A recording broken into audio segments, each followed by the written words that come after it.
welcome back to the deep end. Okay, so for tonight, I want you to picture something. Just, get in the right headspace. It's a Sunday night, it's late, and you've maybe got a case of the Sunday scaries, thinking about the week ahead. You're tired. And to top it all off, you feel a cold coming on, your throat's a little scratchy. Right, that specific kind of quiet where the world feels like it's holding its breath. And yeah, maybe the walls feel a little thinner than they usually do. Exactly. But instead of, making some tea and going to bed like a normal person, we're staying up. We are diving into a story that is, and I'm not exaggerating, it's equal parts spine-tingling and genuinely laugh-out-loud funny. It's a very specific kind of humor, though, is that, that late-night delirium where you're so tired that the ridiculous and the terrifying just start to blur together. Yes, that's the perfect way to put it. So tonight, we're cracking open the archives. We are looking at session 158 of the early sessions, book 4, the Seth Material. And the date on this one is May 30, 1965. So, to place you in the room, it's Elmira, New York. The session officially kicks off at 11:06 p.m. But, the night has already been going on for a while at that point. The weird stuff had already started. And it's an unscheduled session. Right, which is a big deal. Usually, Jane Roberts, the medium, and her husband, Robert Butts, they were super disciplined. They had a schedule, Mondays and Wednesdays. So an unscheduled one means what? It means there's an urgency. It means the energy in that little apartment was just too high to contain. It was like spilling over, and they just had to go with it. Okay, so before we get into the ghost stories and the impromptu medical diagnoses, we have to introduce the cast of characters. Because the physical state of everyone in the room is probably the most important part of this whole thing. Oh, it really is. It's the key. So first you have Jane Roberts. Yeah. And normally she's, sharp and energetic. Yeah. But tonight, she is an absolute wreck. A wreck how? She has a heavy cold. She's hoarse. She's basically lost her voice. The notes say she's been whispering all day just to save her throat. Imagine trying to channel a multidimensional entity when you can barely squeak. Okay, so that's Jane. Then you've got Robert, her husband. The scribe. He's there, he's ready with his notebook, but you get the sense he's tired, too. It's been a long day. And then there are guests. Bill and Peg Gallagher. And Peg is a reporter. That's a crucial detail because she brings this trained observer's eye to the room. Wow. She's not just a believer, she's there to watch. And Bill. Well, poor Bill's there, but he's not feeling so hot either. So we have a room full of sick and tired people. And then finally, there's Seth, the energy personality essence who speaks through Jane. And let me tell you, Seth is not tired. No. Seth is not sick. Seth is in a mood. He's in a boisterous, feisty, and as we're going to find out, a particularly loud mood. Yes, he is. But all right, before we let Seth grab the mic, we have to do the responsible stuff. We need to declare that this deep dive is distributed completely free of charge on all major platforms, and it's for educational purposes. Absolutely. And we have to be really clear that all the credit for this incredible material belongs to the Seth Material and his publisher, the New Awareness Network. We're just, we're here to help you unpack it. And if you find yourself hooked by what we talk about tonight, and I have a feeling you will be, you absolutely have to go to the source. Don't just take our word for it. Please don't. The real magic is in the books. You should visit the New Awareness Network website. Their bookstore is at sethcenter.com/the-early-sessions. Seriously, there's nothing like reading the raw transcripts. We're giving you the highlights, but seeing it all unfold on the page it's a whole other experience. Okay, so the stage is set. It's about 9:00 p.m. The session hasn't even officially started yet. No. Everyone's just kind of sitting around, probably having some coffee, and Jane is whispering because her throat is just raw. This is what I'd call the prequel to the main event. And it all kicks off with a tape recorder. Jane decides to play a recording of an older session for Bill and Peg. And this wasn't a Seth session she was playing, right? No, this was a session with a different personality named Father Trainor. Okay, who's Father Trainor? He was one of the distinct personalities who came through in the early days. He was an Irish priest, supposedly very jovial, a bit heavy set, and he had this really thick, undeniable Irish brogue. So distinctly not Seth. Not at all. A totally different energy. So Jane plays this tape, and as she's sitting there listening to this old recording, something in the room shifts. The whole atmosphere just changes. And she gets this this impulse to read a poem. Lepanto by G.K. Chesterton. Which, if you know the poem, is not a quiet little haiku. No, it's a war poem. It's got Yeah. this driving, powerful marching rhythm. It's epic. So Jane, with her wrecked voice, picks up the book. She warns everyone, look, my throat is killing me. I can probably only manage 2 lines. She starts to read. And what happens next is the first really chilling moment of the night. Her voice just, it changes. Yeah. Instantly. Robert makes a specific note about it. It was no longer the voice of a woman with a bad cold. It became what? It became loud, powerful. It was dramatic and resonant. To the physical limitation, the inflamed vocal cords, it didn't matter anymore. It was completely irrelevant. And this is a theme that we are going to see escalate dramatically throughout the night. But it wasn't just the voice, it was her body. The fat hand thing. Okay, this part really got to me. It's such a specific sensory detail. So she's holding the book in her right hand, right? But her left hand starts moving on its own, gesturing, kind of conducting the poem. Okay. And she told the group later that as this was happening, her left hand felt fatter. Fatter. Her word. She perceived it as belonging to a heavier, more fleshy arm. Yeah. She could feel the weight of it. And they had a photo of the real father Trainor.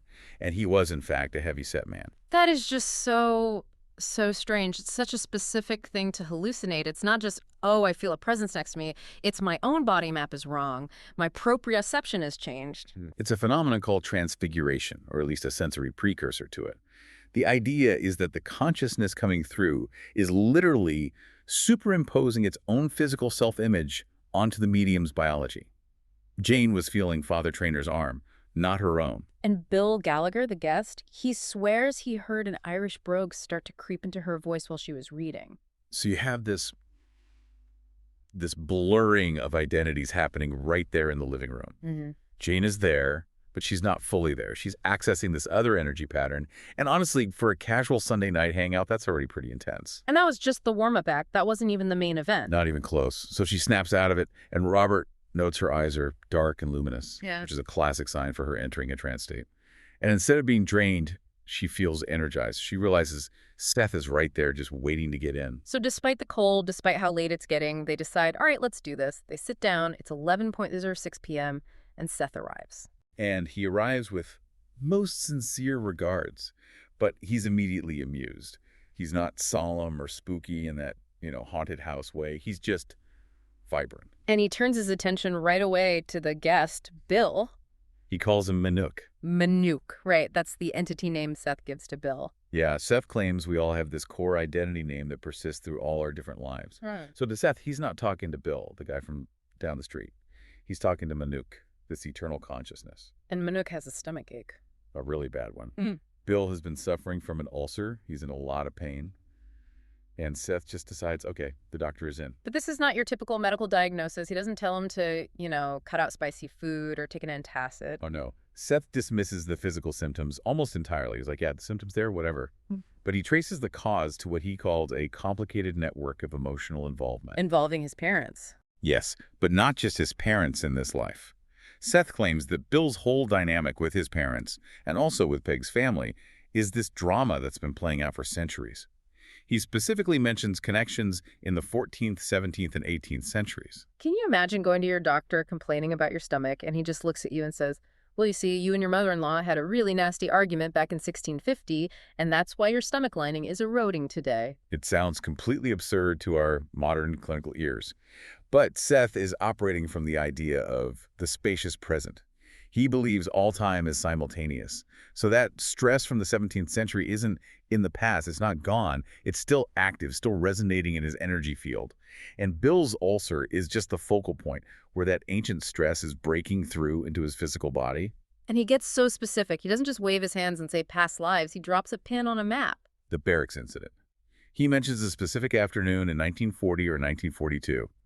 And he describes a barracks or solitary room. Why do that? Why give such a specific detail like that? It's an anchor. It's a validation technique. If he just talks about the 14th century, Bill can't verify that. It's just a story. But if he mentions a specific traumatic memory in a barracks in 1942, Bill can search his own memory. And if he finds it? If he finds it, it gives credibility to the source. It makes all the woo-woo stuff about the 1600s seem a lot more plausible. It grounds the metaphysics and biography. But then he drops the gender bomb. This part is fascinating. He tells Bill And you have to remember, this is a man in 1965 that in a past life, he was an extremely intelligent female of high standing. And what about Peg, his wife? Peg was a male, a wealthy one at that. So they've swapped roles. They swap polarities. And Seth argues that the ulcer, that physical hole being eaten into Bill's stomach, is caused by a deep psychological conflict over this history. Okay, you have to explain that to me. How does being a woman in a past life give a man an ulcer today? It all comes down to Seth's very particular definition of dependency versus aggression. Right. Okay, let's unpack that, because normally, especially for a man, dependency is a bad word. It means you're weak, you're needy. Exactly. And Seth says that's a completely distorted, harmful view. He argues, and I think this is just profound, that dependency is a passivity that leads to creation. Passivity that leads to creation. What does that mean? Think about it. Before you can create anything, you have to receive the idea. You have to be open. You have to be a vessel for inspiration. That is a dependent or receptive state. Seth says aggression, which we tend to value as strong, is just the tail end of the process. It's the execution. But the creative source is passive. So Bill, having been this powerful, intelligent woman, has this deep soul memory of that creative receptivity. But as a man in the 1960s, he feels like he has to be aggressive and manly. He's at war with himself. He's at war with his own nature. He views his soul's natural tendency toward receptivity as a weakness, and he's actively fighting. He's trying to kill that part of himself. And that internal war is literally eating him alive. The ulcer is the physical symbol of his rejection of his own feminine history. That is a surprisingly deep psychological analysis for a disembodied entity. It's incredibly sophisticated. He's basically giving Bill a therapeutic intervention. He's saying, stop trying to be this cuff guy. Embrace the part of you that knows how to wait, how to receive. That's actually where your real power is. So the illness isn't a malfunction, it's a message. Precisely. It's his own soul trying to get his attention. And then, right in the middle of this deep, heavy metaphysical talk about karma and gender and centuries of trauma, Seth starts talking about a cat. The spitting cat. I literally laughed out loud when I read this in the transcript. He's like, okay, 17th century, barracks, gender identity. Oh, and by the way, do you remember that spitting cat near a schoolhouse? It's so jarring. It just comes out of nowhere. He seems to direct it at the woman in the room, which could be Peg, or maybe even a part of Jane's consciousness, but the context is gone. Why does he do that? Is he just, like, getting distracted? I don't think he's distracted. I think it's a window into how his consciousness works. For us, information is linear, like chapters in a book. For Seth, it's associative. It's a web. The energy of the ulcer feels like the energy of the barracks, which is connected to the energy of that childhood scare with the cat. It's all part of the same emotional bundle. It adds this weird layer of authenticity to it. You know, if you were making this up, if you were writing a screenplay, you would never put the cat in. It doesn't serve the plot. But in real life, in a real stream of consciousness, random things pop up. It grounds it. It reminds you, this isn't a script. It's a conversation with a mind that sees everything all at once. Well, speaking of Seth's mind, he starts to get a little bit annoyed, doesn't he? He does. He gets prickly. This brings us to what I'm calling segment 3. I am not a pot-bellied Buddha. This is one of my all-time favorite Seth moments because it shows you so much about his personality. We have to remember that Jane Roberts was a massive skeptic. Even as this was happening, she was constantly terrified that she was just making it all up. The great writer syndrome. She wanted to be a novelist, not some psychic medium. She was worried this was just a weird subconscious fraud she was perpetrating. And Seth? Yeah. Well, Seth is just over it. He is tired of her doubts. So he stops the health reading entirely to address the elephant in the room, which is Jane's insecurity. He goes on a full-on rant. He really does. He starts mocking the superstition of the multitudes. He knows that people, including Jane herself, expect a spirit to be this, solemn, holy, whispering ghost. And he is definitely not that. Not even close. He practically shouts at them, I am no misty, pot-bellied Buddha image.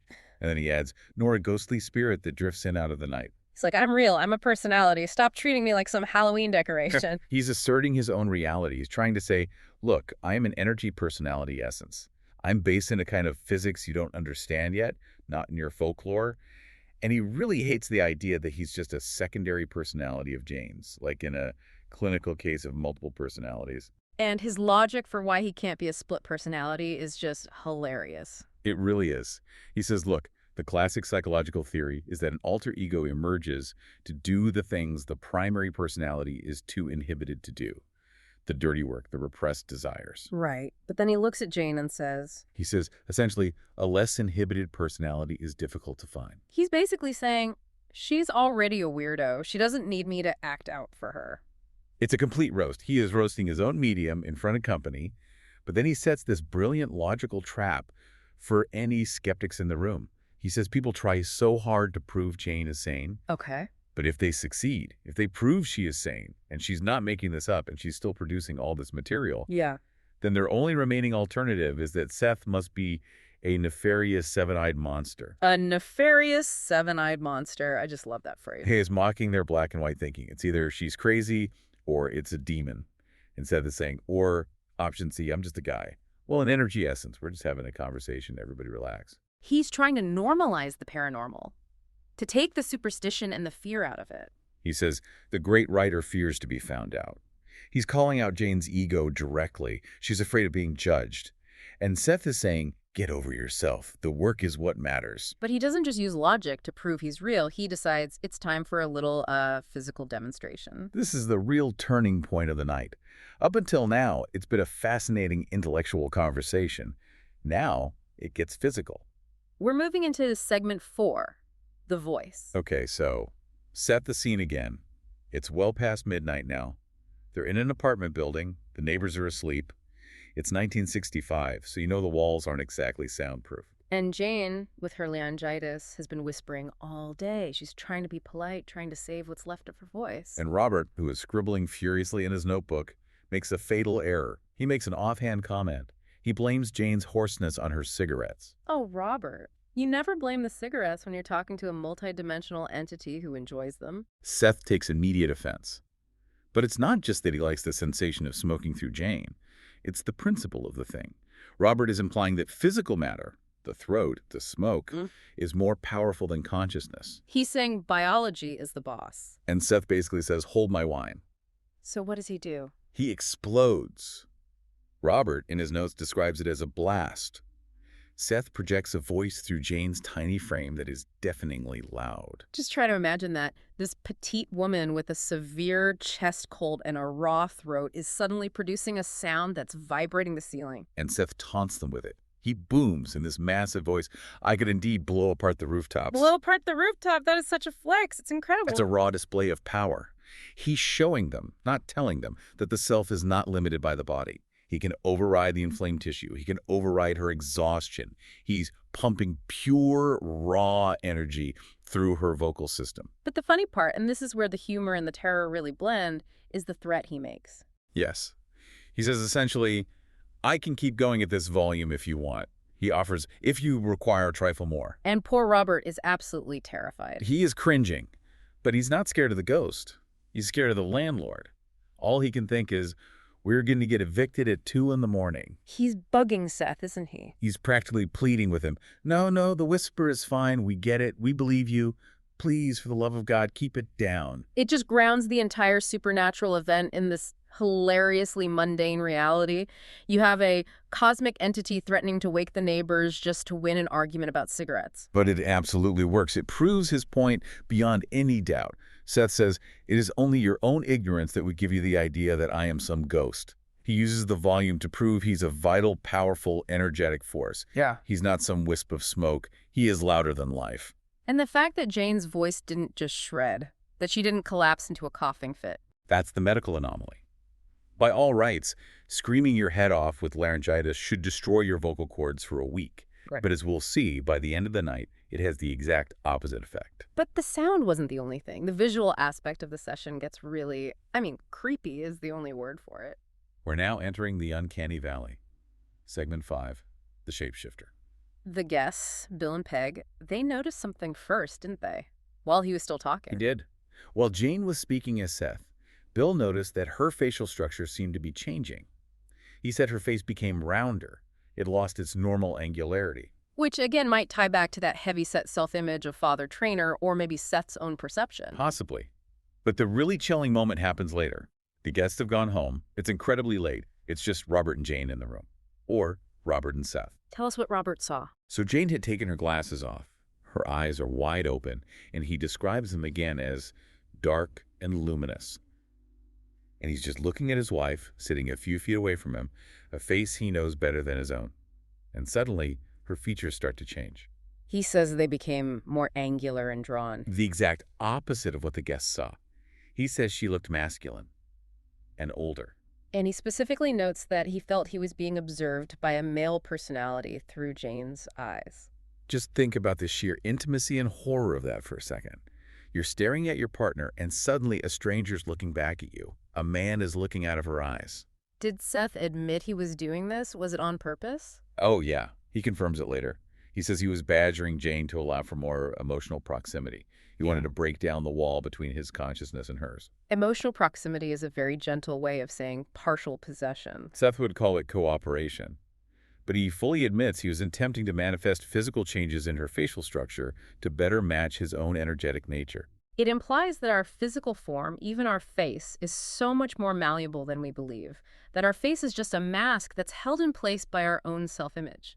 And if a different self-image moves in, the mask can actually change. That is the Seth philosophy in a nutshell. Yeah. Consciousness creates form. If you change the consciousness, the form has to follow. So we have the booming voice, we have the face changing, the guests are gone. It's now well past 1:00 a.m., maybe even 2:00 a.m. This brings us to the final segment, the marathon and the blackmail. Most of us, if we have guests over until midnight on a Sunday, we are done. We are wiping down the counters and heading to bed, but this session just keeps going. And going. And you have to remember, Robert, the scribe, he's not using a tape recorder for this part. He is writing everything in shorthand. Every single word we're discussing, Robert had to physically write down by hand. His hand must have been about to fall off. He was cramping badly. Yeah. He was physically and mentally exhausted. He was literally falling apart. And Seth? Seth is having the time of his life. He says the energy is high, the connection is clear. He refuses to quit. And he starts mocking Robert for it, doesn't he? Oh, he absolutely does. He gets incredibly sarcastic. He says, with this grand theatrical flair, I quails before your human limitations. I quails. I love that. So dramatic. He's just making fun of the fact that Robert, this biological machine, needs things like sleep and muscle rest. Seth is pure energy. He never gets tired. And then comes the blackmail. This is probably my favorite joke of the entire session. It is hilarious. Seth looks at Robert's cramping hand and says, I will not be responsible for 5 fingers lying weakly on the table, broken and disjointed. He is literally threatening to break Robert's fingers with psychic energy if he stops writing. Keep writing or I'll break you. But then he offers a carrot. He says, but if you keep going, I will use my energy to fix your hand as you write. He promises to take care of his precious fingers. So Robert is basically being held hostage by a ghost. If he stops, he fails and gets his fingers broken. If he keeps going, the ghost promises to give him a supernatural energy massage. So obviously he keeps writing. He keeps writing until 2:48 a.m. 2:48 in the morning, on a work night basically. That's just dedication. And finally, even Seth has to show a little mercy. He agrees to close the session, but he gets one last dig in. He says he's only stopping out of sympathy for the lamentable weakness of Robert's fingers. He just cannot resist pointing out how fragile we are. Never. But here is the real kicker. The session ends. Seth leaves. Jane snaps out of her trance. And what happens to her? She's totally fine. Her colt? Unaffected. Maybe even a little better. Her voice. She's not hoarse.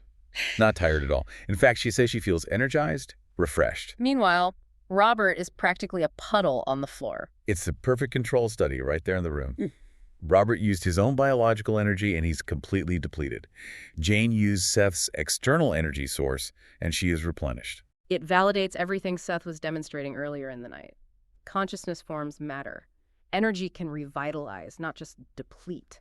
He borrowed her body, drove it at 100 miles an hour for almost 4 hours, and then returned it with a full tank of gas and a tune-up. It really challenges everything we think we know about illness, about fatigue, about limitations.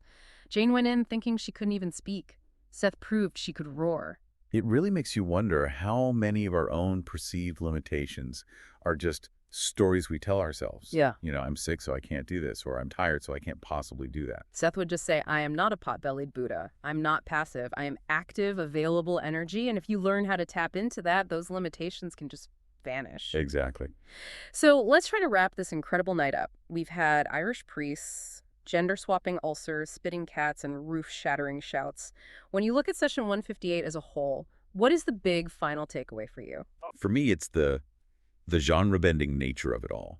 We like to put these experiences in neat little boxes. This is a seance, so it has to be scary. This is a philosophical lecture, so it has to be boring. This is a comedy. And this session was all of those things at the exact same time. Simultaneously. Seth is a ghost who's sarcastically worried about waking the neighbors. He's a doctor who diagnoses you via the 17th century.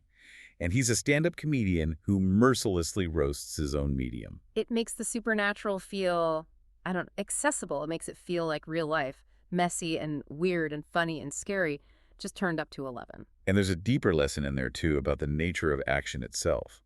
Early on, when talking about the Father Trainor bit, Seth mentions that the act of communication changed both Jane and the personality of Father Trainor. Any action of its own nature can never remain the same. Right. By communicating, by interacting, both sides of the veil are altered. It's a dynamic relationship.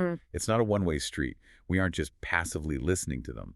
Our attention, our active listening is changing them too. That's a thought to chew on. We're haunting them just as much as they're haunting us. I think that's a pretty fair way to put it. Well, we have covered a massive amount of ground tonight. But, as we always say, we are just the tour guides. The real territory is in the books themselves. Please go to the source. This was just one session, 158.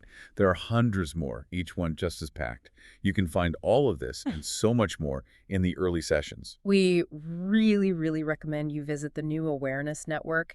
Their website and bookstore is easy to find. It's at sethcenter.com, the early sessions. Reading the raw transcripts, you get a rhythm and a feeling that we can only describe. You need to see Robert's notes in the margins, the pauses, the struggle. It's just a beautiful document of this incredible human spirit cooperation. And hey, next time you have a bad cold and you completely lose your voice, Don't blame the cigarette. don't blame the cigarettes. And, maybe try channeling a boisterous, otherworldly personality to clear your throat. It seemed to work for Jane, although I can't promise your neighbors are going to appreciate it. That is a fair point. Thanks for diving deep with us tonight. Keep your minds open, don't break your fingers writing, and we'll catch you in the next session. Good night, everyone. See ya.